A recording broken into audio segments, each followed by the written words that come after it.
यार अंजलि, हम घूमने के नाम पर पता नहीं कहाँ कहाँ आ जाते हैं। हर तरफ बस जंगल ही जंगल है। दूर दूर तक एक इंसान तक नहीं दिख रहा। विशाल, तुम्हें पता है ना मेरा काम क्या है। मुझे ऐसी ही जगह आना पसंद है। यहाँ के बारे में बहुत कुछ सुना है मैंने, अजीब अजीब सी चीजें। मुझे बस वही पता करना है कि यहाँ आखिर होता क्या है। अरे उन्हीं चीजों से तो डर लगता है मुझे। पता नहीं क्यों ही चलाता हूँ तुम्हारे साथ। अरे अब गाड़ी क्यों रोक दी? अभी तो डर लग रहा था तुम्हें। अरे वो उधर देखो ना, वो आदमी पेड़ क्यों काट रहा है? अरे तो तुम्हें क्या मतलब है उससे? काटने दो। अरे रुको यार तुम। भैया भैया, ये कामिनी कॉटेज कहाँ पड़ेगा? वो सड़क के उस तरफ घर देख रहे हैं? हाँ वही कामिनी कॉटेज है। अब घूम के आगे जाइए, आगे गेट है, वहीं से अंदर घुस जाइए। अच्छा ठीक है भैया। तो उस आदमी के कहने पर विशाल ने गाड़ी आगे बढ़ा ली, पर अभी वो कुछ ही दूर आगे पहुंचा होगा कि उसने गाड़ी रोक दी। हाँ? अब क्या हुआ? ये देखो ना, यहाँ भी ये पेड़ कटा हुआ है, और वो भी बस नीचे का हिस्सा। ये सब क्या हो रहा है यार? विशाल, तुम समझ नहीं रहे हो। ये जगह कोई मामूली जगह नहीं है। अरे अगर ऐसा ही है तो फिर तुमने ग्लव्स क्यों पहन लिए? यूज योर हैंड्स ना। वैसे भी इन सभी कामों में तुम्हारे हाथ ही तो काम आते हैं। हाँ, पर तुम्हें पता है ना, मैं किसी भी चीज को डायरेक्टली छूती हूँ तो क्या होता है। हाँ पता है, इसलिए तो कह रहा हूँ कि ग्लव्स पहनने की क्या जरूरत है। जिस काम के लिए आई हो वो कर लो ना। नहीं, अभी नहीं। ये जगह बहुत अनजान है, और ना जाने यहाँ की हर एक चीज में कितनी कहानियां छिपी होंगी। मैं एक साथ खुद को ओवरलोड नहीं करना चाहती। जानते हो ना, इन सब चीजों को छूने से मेरे दिमाग पर भी असर पड़ता है। इसलिए अभी तो मैं किसी भी चीज को हाथ नहीं लगाने वाली हूँ। फाइन, तुम और तुम्हारे ये अजीब से काम। आम लोग घूमने निकलते हैं तो अपने साथ खाने पीने का सामान लेकर निकलते हैं। अगर हमारी डिग्गी किसी ने देख ली ना तो पता नहीं क्या ही होगा। अभी विशाल और अंजलि ने कॉटेज के पास गाड़ी पार्क ही की थी कि उनके सामने एक बूढ़ी सी औरत आई। आओ सा आओ, मारे को थारा ही इंतजार था। आप ही कामिनी जी है? अरे जब कॉटेज रो नाम ही कामणी है तो मारा ही नाम होगा ना। जी। आने में तकलीफ तो ना हुई? जी नहीं। चलो थारा कमरा दिखा दूं। जी जी। जे बाया वाला दरवाजा है ना, यही थारा कमरा से। बाथरूम अंदर ही से, तो बाहर जाने की जरूरत ही कोनी। और वो वाला दरवाजा? वो किचन है सा, किचन। थारा खाना वहीं बनेगा। बाकी सारा जरूरत का सामान पहले ही अंदर पहुंचा दिया है, पर फिर भी जरूरत पड़े तो आवाज लगा देना मन्ने। मैं यहीं आस पड़ोस में रहूं, दूर कोनी। तो उसके बाद विशाल और अंजलि कॉटेज में चले आए, और धीरे धीरे रात भी होने लगी। अभी अंजलि ने अपना नाइट गाउन पहना ही था कि उसके मन में एक ख्याल सा आया। उसने पहली बार अपने दस्ताने उतारे और अपने हाथों से बिस्तर को छू दिया।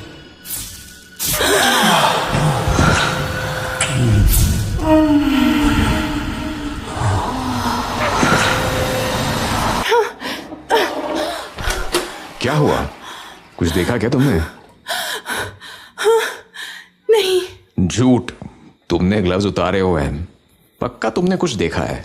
क्या देखा बताओ? कमरे में कोई गड़बड़ तो नहीं है ना? नहीं पागल, वो तो बस मैं ऐसे ही बिस्तर को छू कर देख रही थी कि सब ठीक तो है ना। हाँ फिर क्या देखा तुमने? अरे कुछ खास नहीं, बस हमसे पहले जो लोग रहे होंगे वो दिखे। ओह, और क्या कर रहे थे वो? तुमसे मतलब? वो उनका प्राइवेट मैटर है। हाँ तो तुमने भी तो देखा ना उनके प्राइवेट मैटर की झलक। तुम मुझे भी बताओ। कम ऑन यार विशाल, क्या तुम भी? टेल ना अंजलि, क्या कर रहे थे वो लोग? किस? नहीं। फिर मेकआउट? क्या? उससे ज्यादा ही समझ लो।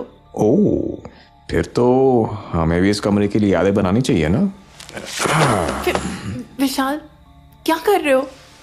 ग्लव्स नहीं पहने हैं मैंने। तो तुम मत छूना मुझे, मैं तो छू ही सकता हूँ।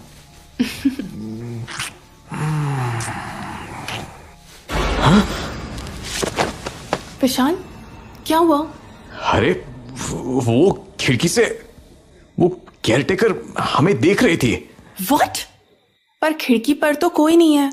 अरे मैंने देखा उसे अभी, शी वाज देयर। अरे पर अचानक कहाँ चली गई वो? और कौन है? मैं हूँ सा, कामणी।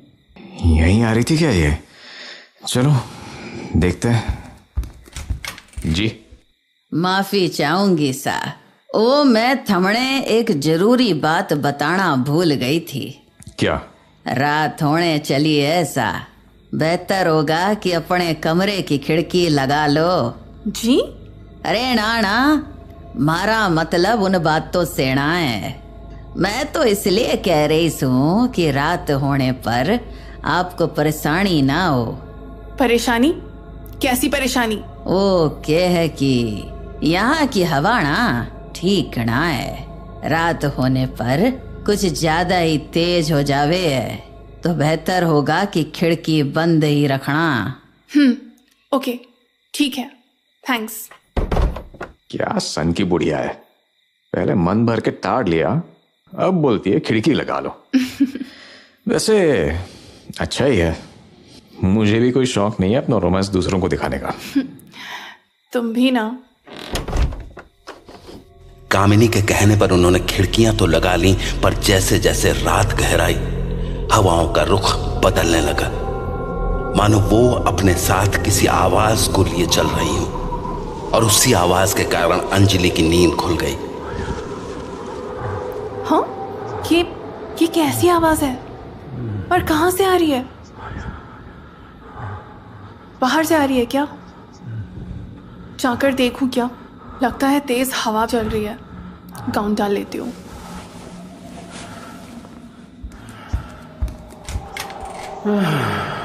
ओह गॉड, ये तो बहुत जोर से आवाज आ रही है। आई रियली होप जो मुझे लग रहा है वो ना हो, पर कैसे होगा?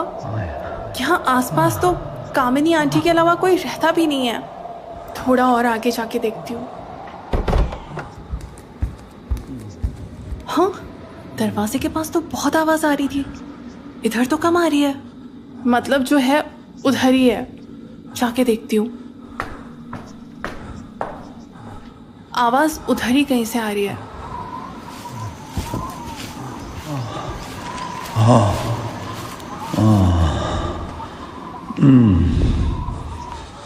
ये आवाज तो और भी तेज हो गई, और ऐसा लग रहा है जैसे इसी पेड़ से आ रही हो। हाँ, पर यहाँ तो कोई भी नहीं है, फिर आवाजें कहाँ से आ रही हैं? लगता है मुझे ग्लव्स उतारने ही पड़ेंगे। Okay Anjali, go for it.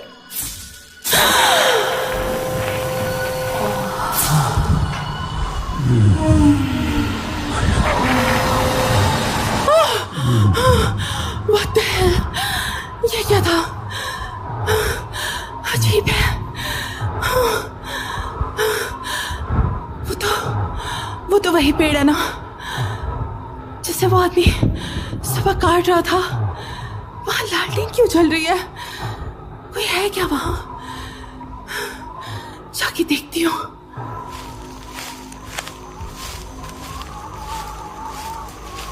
यहाँ तो कोई नहीं है, और इसमें से आवाज भी नहीं आ रही है। अजीब है, फिर उस वाले पेड़ से क्यों आ रही थी? छू के देखूं क्या? क्या पता कुछ और पता चले। हाँ, I really don't like doing this.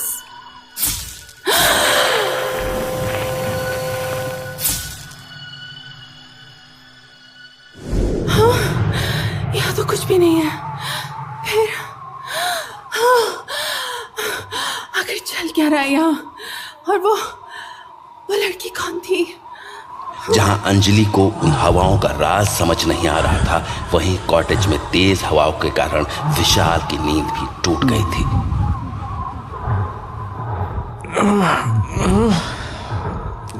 ये क्या अजीब सी आवाज है। और अंजलि, अंजलि, अंजलि वॉशरूम में तो नहीं है, बाहर है क्या? ये आधी रात को कहां चली गई? अजीब है ये भी। अंजलि! हाँ, किचन की लाइट जल रही है, वहीं होगी। अंजलि, ये आधी रात को किचन में क्या कर रही हो तुम? हेलो, अब जवाब ही नहीं दोगे क्या? ठीक है, पर मैं अपनी मनमानी कर लेता हूं।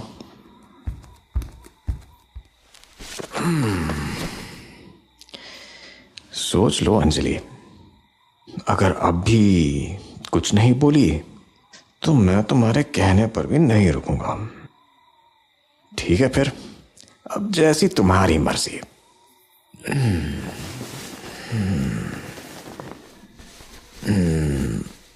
हाँ?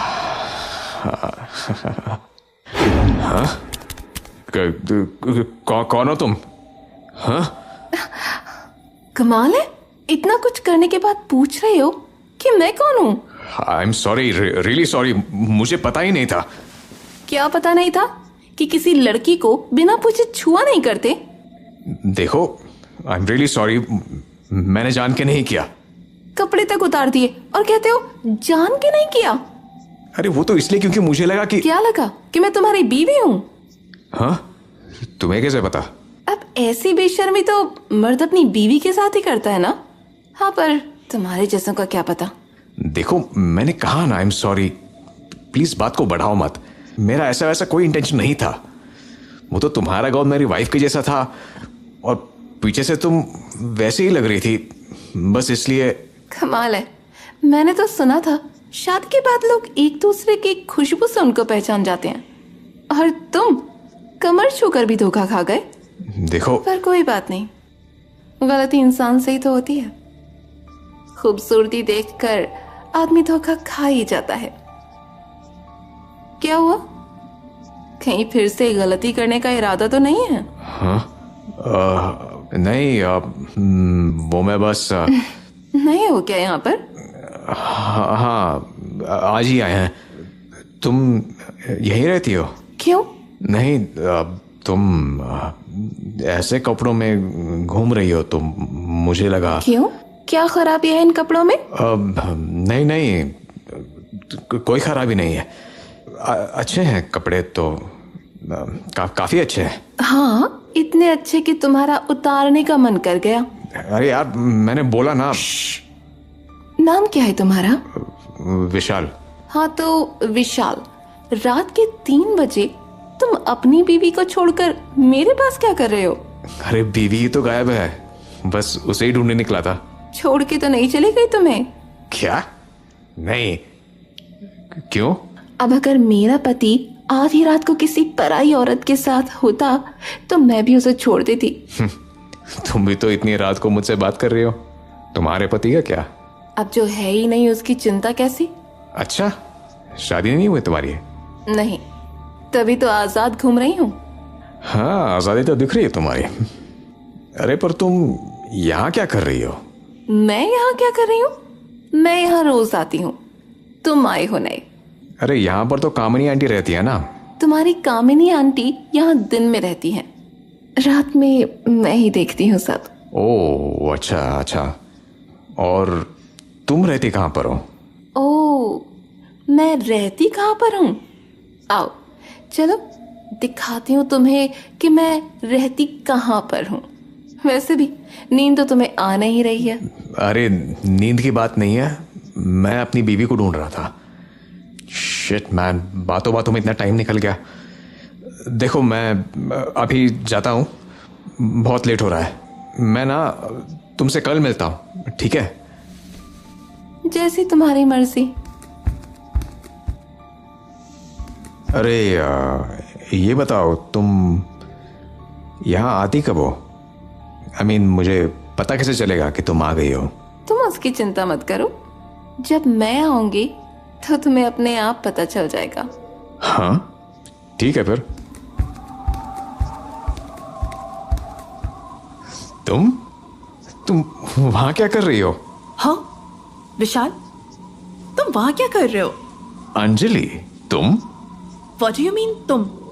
मेरे अलावा और कौन होगा? और तुम वहां किचन के पास क्या कर रहे हो? अरे मैं तुम्हें ढूंढने निकला था। कहाँ गई थी तुम आधी रात को? मैं कब से ढूंढ रहा था तुम्हें। कहीं नहीं, बस यहीं घूम रही थी। मैं बहुत थक गई हूँ यार, लेट्स स्लीप। हाँ ठीक है।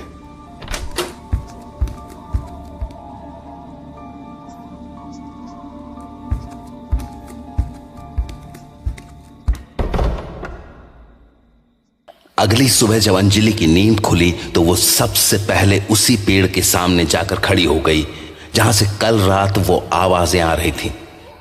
हाँ अजीब है, अभी तो यहाँ से कोई भी आवाज नहीं आ रही है, फिर रात को क्यों आ रही थी? कुछ तो बहुत ही अजीब है यहाँ। कल वो केयरटेकर भी बोल रही थी कि यहाँ की हवा अच्छी नहीं है। कहीं वो इन्हीं आवाजों की बात तो नहीं कर रही थी? उसी को पूछती हूँ। पर वो रहती कहाँ है? कॉटेज में तो नहीं दिखी। हाँ ये कैसी आवाज है? अंदर जंगल की तरफ से आ रही है शायद, क्या पता केयरटेकर ही हो। जाके देखती हूँ।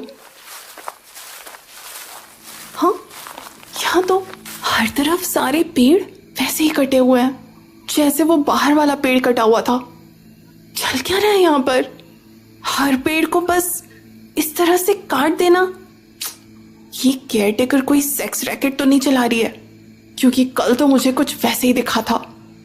इन पेड़ों को छू के देखती हूँ, तभी इनकी कहानी पता चलेगी।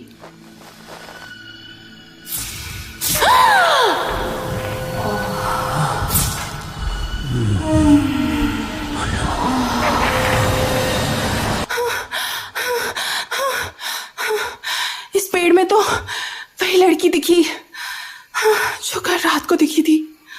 उसकी भी पीठ पर टैटू था और इसके भी। दूसरे पेड़ को छूकर देखती हूँ।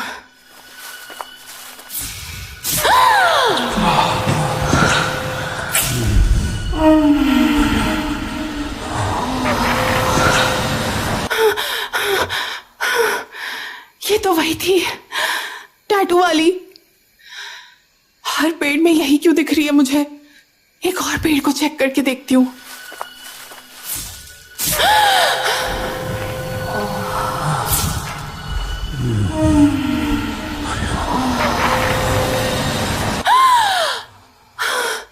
इसमें भी वही थी, पर ये लड़की है कौन? केयरटेकर की रिलेटिव वगैरह है क्या? हाँ अब तो आवाज बहुत पास से आ रही है। लगता है वो केयरटेकर आसपास ही है। जाके उसी से पूछती हूँ। अरे ये तो वही आदमी है जो कल पेड़ काट रहा था। आज ये फिर से दूसरा पेड़ काट रहा है, पर क्यों? एक काम करती हूँ, इसी को पूछ के देखती हूँ। क्या पता इसे बाकी चीजों के बारे में भी कुछ पता हो। भैया भैया, ये आप पेड़ क्यों काट रहे हो? वो भी इस तरह से? पीछे भी आपने कई पेड़ ऐसे ही काटे हुए हैं, क्यों? मैडम जी मैं तो वही करता हूँ जो कामिनी चाची मुझे बोलती हैं। कामिनी चाची? कॉटेज की केयरटेकर? उन्होंने तुमसे बोला पेड़ों को इस तरह से काटने को? हाँ। पर क्यों? मैडम मने ज्यादा मालूम ना है। कामिनी चाची मने इस काम के पैसे देती हैं, मैं करते हूँ। हाँ लेकिन उन्होंने कोई वजह तो बताई होगी ना? हाँ कुछ हवा वाली बात थी तो सही। हवा वाली बात? अरे मैडम क्या है न कि यहाँ की हवा थोड़ी अजीब है, कब दिशा बदल ले पता ही नहीं चलता। इसीलिए कामिनी चाची बहुत सारे पेड़न में सुराख करवा देती हैं ताकि हवा की दिशा बदलते ही वो किसी ऐसे पेड़ में चली जाए जो हवा के उल्टे दिशा में हो। इससे उनकी भी रात आराम से कट जाती है। रात कट जाती है? वो पेड़ों में रहती है? हाँ मैडम। पर क्यों? वो तो मने ना मालूम मैडम, अब जैसी उनकी इच्छा। अच्छा ये बताओ कि कामिनी जी की कोई बेटी बेटी है क्या, या कोई रिश्तेदार जो यहाँ रहती हो? ना मैडम, इतने साल हो गए कामिनी चाची के लिए काम करते हुए, उनके रिश्तेदार के बारे में तो मैंने कभी ना सुना। कब से काम कर रहे हो तुम यहाँ? अरे जब से होश संभाला तब से ही काम कर रहा हूँ। मुझसे पहले हमारा बापू करता था, अब मैं करूँ।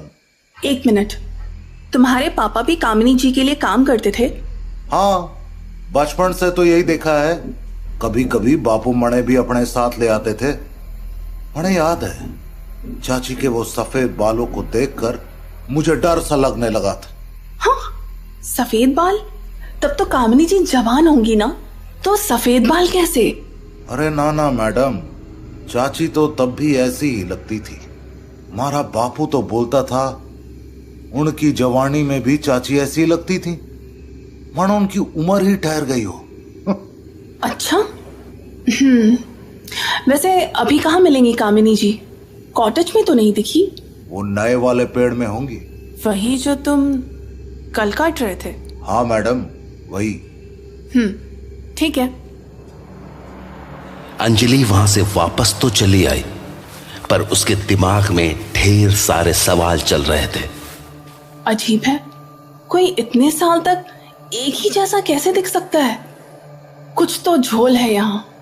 और अगर कामिनी जी का कोई रिश्तेदार ही नहीं है तो फिर वो टैटू वाली लड़की कौन है? उन्हीं को पूछती हूँ। तो अंजलि सीधी उसी पेड़ के पास पहुंच गई, पर अंदर के नजारे ने उसे चौंका कर रख दिया। जहां कल रात बस एक लालटेन रखे थे, आज वहां गद्दे लगे हुए थे। साथ ही पेड़ के अंदर बहुत सारी मोमबत्तियों के साथ साथ एक आईना भी रखा हुआ था। अंजलि उस पेड़ को देख ही रही थी कि उसे कामिनी ने टोक दिया। अरे आप, क्या बात हो गई? कोई तकलीफ तो ना हुई कॉटेज में? नहीं नहीं, मैं तो आपसे मिलने आई थी। मारे से मिलने? बताओ बताओ, के सेवा करूं थारी? एक्चुअली मैं तो पेड़ के अंदर की चीजें देख रही थी। ये सब यहाँ क्यों रखा है आपने? यो हमारा घर है तो सामान तो होगा ना। घर? आप यहाँ रहती हैं? पर क्यों? अरे अब हमारा क्या है मैडम, मैं तो कई सालों से ऐसे ही रहती आई हूँ। आज इस पेड़ में तो कल किसी और में। और वैसे भी कॉटेज में हमारे लिए जगह भी कहाँ है, तो इसीलिए मैं यहीं पेड़ों में रह लेती हूँ। अच्छा, इसलिए आप पेड़ों को ऐसे कटवाती हैं? अच्छा कामिनी जी, आप ये कॉटेज अकेले संभालती हैं? हाँ हाँ, सब मैं ही संभालूं। हेल्प करने के लिए किसी को रखा नहीं है आपने? लाइक आपके बच्चे या कोई रिलेटिव? ना जी ना, मारे बच्चे ना हैं, और इस उम्र में तो रिश्तेदार भी ना बचे। और आपके हस्बैंड? अरे जब शादी ना की तो पति काहे का? पर आप इतने सवाल मुझ बुढ़िया से क्यों पूछ रहे हो? नहीं, वो कल रात को मैंने कुछ आवाजें सुनी थी। आवाजें? कैसी आवाजें? पता नहीं, अजीब सी थी। मैंने बाहर निकल के देखा भी था, पर कोई था नहीं, तो मुझे लगा आपको कुछ पता होगा। मैंने आपसे कहा था ना रात को कमरे की खिड़की बंद रखने को, आप मानी नहीं। पर उन आवाजों का मतलब क्या है? रात की बातें रात ही जाने मैडम। जो बातें हमारी समझ से बाहर हों उन्हें छेड़ा नहीं करते। लेकिन माफी चाहूंगी मैडम जी, मरने जाना पड़ेगा। आप लोगों का खाना भी बनाना है, चलती हूँ। कामिनी तो वहां से चली गई, पर अंजलि वहीं खड़ी उसे एक टक देखे जा रही थी। ये बुढ़िया कुछ तो छुपा रही है, क्योंकि अगर इसके कोई बच्चे नहीं हैं तो वो टैटू वाली लड़की कौन है? और रात की उन आवाजों का क्या चक्कर है? रात को ही देखना पड़ेगा। जहां एक तरफ अंजलि इन बातों को सुलझाने में लगी हुई थी, वहीं विशाल दिन ढलते ही किचन में पहुंच गया।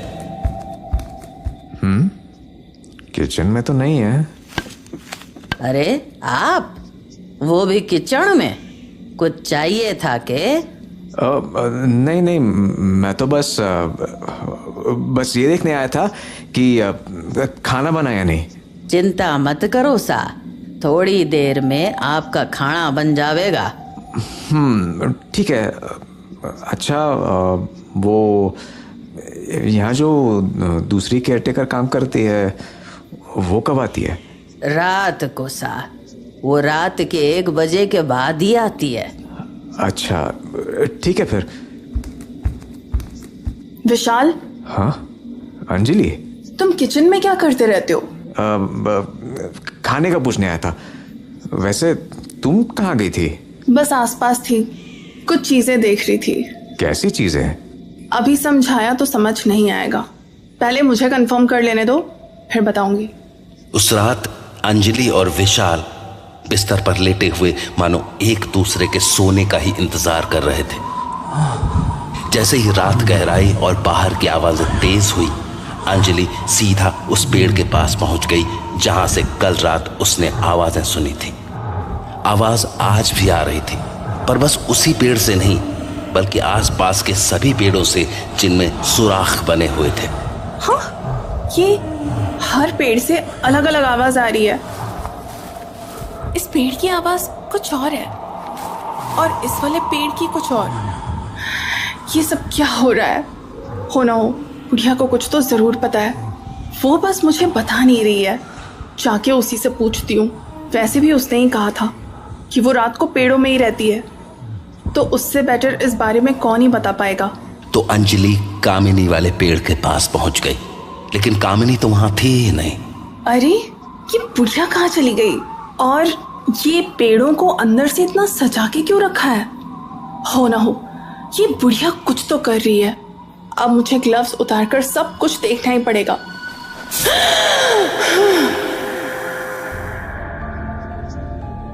हाथ रखते ही कामिनी को अंदर बूढ़ी कामिनी बैठे हुई दिखी, जो अपनी साड़ी उतार कर नीचे रख रही थी। तो अंजलि को उसकी पीठ पर ठीक वैसा ही जलपरी का टैटू दिखा जैसा उसने उस पेड़ वाली लड़की की पीठ पर देखा था। तभी उस बुढ़िया की पीठ एकदम से बदलने लगी और पलक झपकते ही उसका पूरा शरीर किसी जवान औरत की तरह दिखने लगा। और फिर कामिनी का मुस्कुराता हुआ बूढ़ा चेहरा एक जवान लड़की के चेहरे में बदल गया। सब कुछ देखने के बाद जब अंजलि ने अपना हाथ पेड़ से हटाया तो थकान के मारे वो जमीन पर गिर पड़ी और वहीं बेहोश हो गई। वहीं दूसरी ओर विशाल अपना बिस्तर छोड़ किचन की ओर निकल गया था। ओह, तो आ गई तुम।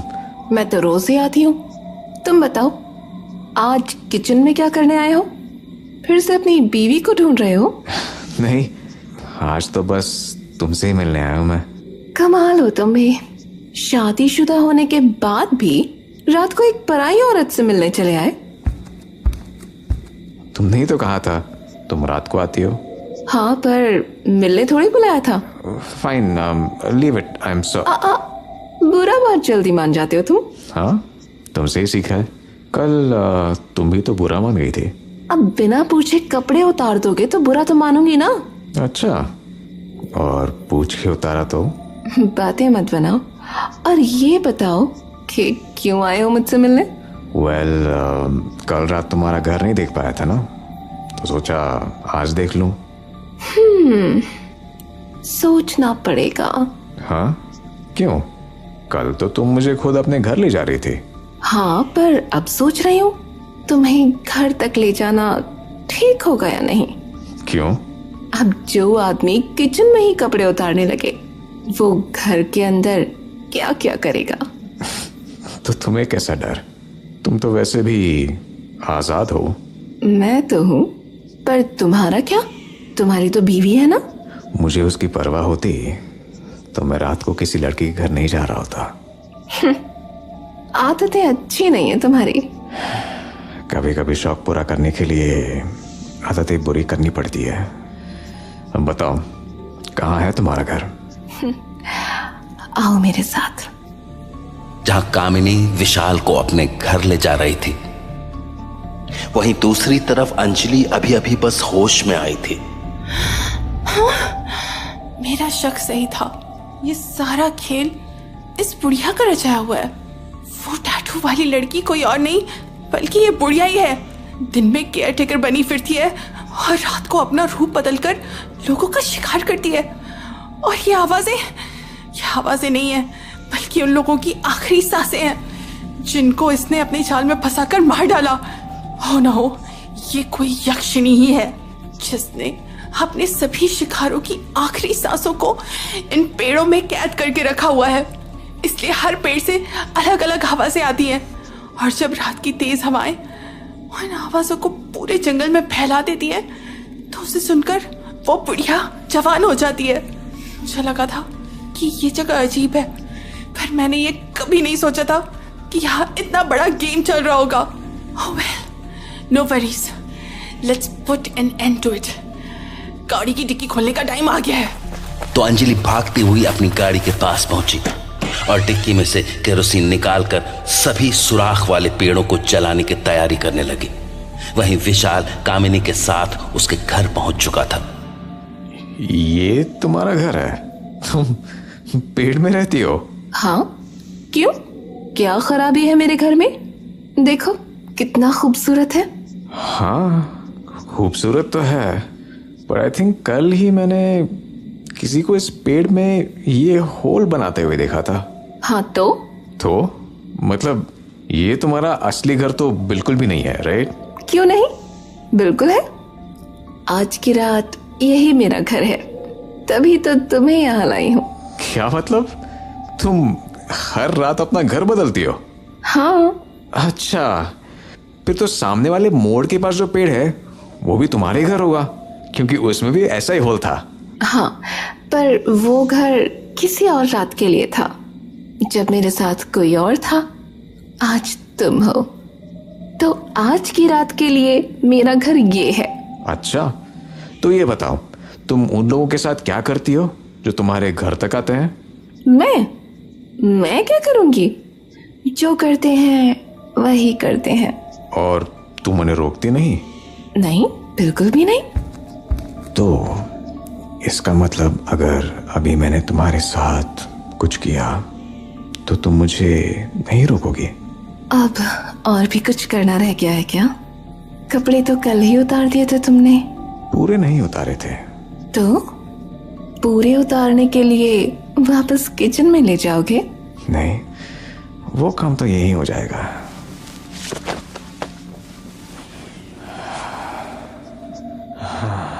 सोच लो, इस गलती के लिए माफी नहीं मांग पाओगे।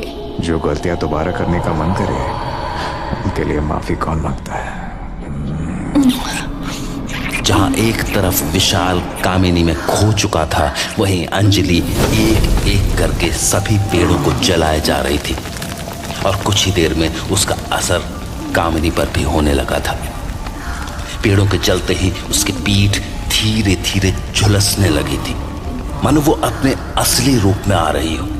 लेकिन विशाल को इस बात का बिल्कुल भी अंदाजा नहीं था। जैसे जैसे वो सारे पेड़ जल रहे थे, उनमें से आवाजें आनी भी बंद होती जा रही थी, सिवाय एक के। हाँ, ये तो वही कामिनी वाला पेड़ है ना? इससे आवाजें क्यों आ रही हैं? कल तो इसमें से कोई आवाज नहीं आ रही थी, फिर आज क्यों? कहीं इसने कल रात को ही तो कुछ। हाँ, लगता है इसे भी जलाना ही पड़ेगा। और अब विशाल को कामिनी कुछ कुछ अलग से दिखने लगी थी। हाँ? अरे ये तुम्हारे बाल सफेद से क्यों लग रहे हैं? ये तुम्हारे हाथ ऐसे काले से? हाँ?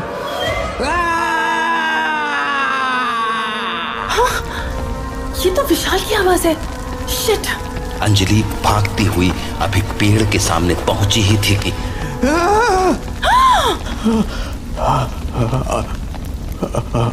अंजलि, तुम? अंजलि, वो मैं। विशाल, जस्ट डोंट। यार वो केयरटेकर लाई थी मुझे यहाँ।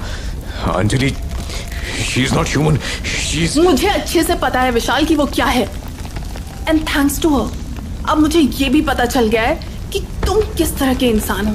अंजलि यार, ट्रस्ट मी, वो लड़की मुझे यहाँ लेके आई थी। अच्छा, फिर तो कपड़े भी उसी ने उतारे होंगे तुम्हारे, है ना? अंजलि यार, मेरा यकीन करो। इनफ विशाल, अब और झूठ मत बोलो। तुम अच्छी तरह से जानते हो, अगर मैंने तुम्हें अपने हाथों से छू लिया ना तो just don't. Anjali, I'm sorry Anjali. Anjali! उस रात 3 लोग अपनी किस्मत पर रो रहे थे। अंजलि धोखा खाने के गम में, विशाल शायद पकड़े जाने के गम में, और कामिनी अपनी जवानी छिन जाने के गम में।